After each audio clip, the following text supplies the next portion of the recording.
Magic House, Book 10, Chapter 2, Rattlesnake, Flats. The air was hot and dry. Jack and Annie peeked outside.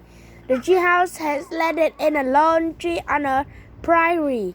The sun was low in the sky. Right in front of them was the town from the cover of the book. In real life, it looked empty and spooky.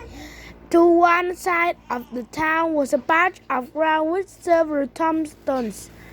That's creepy, said Annie. Yeah, said Jack. He took a deep breath. What's our riddle say? Annie held her up the ashen scroll. She unrolled it. Then she and Jack read together.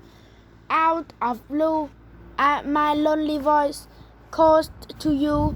Who am I? Am I? Jack put his glasses into place and read the riddle again to himself. There must be a mistake, he said. Am I? It's written twice. Well, I don't hear any voices now, said Annie. As she looked out the window, there was no human sound at all, only the buzzing of flies and whistling of the dry wind. Let's look at the book, Jack said. He opened the book. The pages were yellow with age. He found a picture of the town and read the words. We read it out loud. In 1870, Rattlesnake Flats was a rest stop for the stagecoach that carried passengers from Santa Fe, New Mexico to Fort Worth, Texas. Then the creek dried up. Everyone left. In 1880, it was ghost town. Wow, a ghost town, said Annie, her eyes wide. Let's take a quick look around, said Jack. So we can leave before dark. Right, said Annie.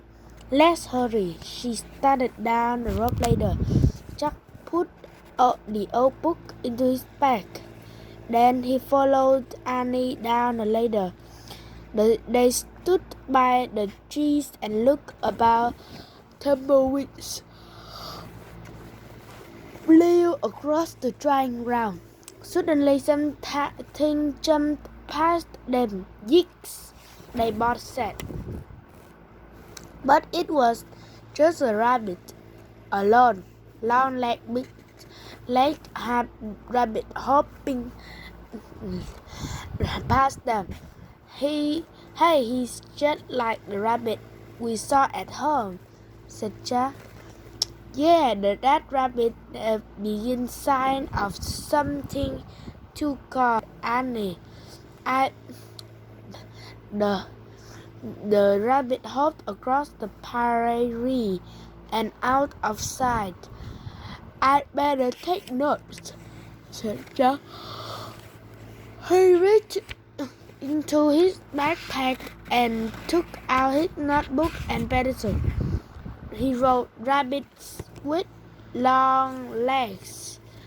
What's that sound? Said Annie. What sound? Asked Jack. That's rattling sound, said Annie. Jack looked up. What? He said. There, Annie pointed to a rattlesnake. It was about 100 feet away. It was coiled up and rattling.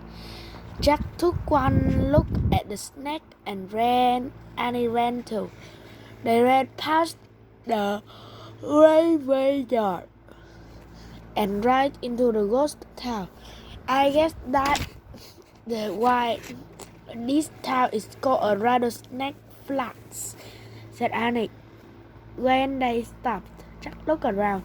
The town was hardly big enough to call a town. There was an unpaved street and few old buildings. It was quiet, too quiet. Look, a store, said Annie. She pointed to a building. She faded. The sign said, General Store.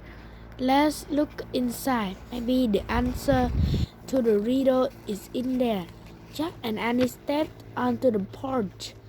The wooden porch creaked loudly. The door had fallen off its hinges. They peeked inside. The air was thick with dust. Spider webs hung from ceiling. "Maybe we shouldn't go in," said Jack. "But what if the answer's here?" said Annie.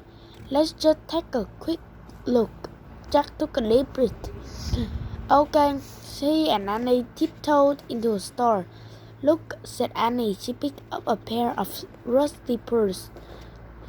"Careful," said Jack. He poked at her stuff in the store.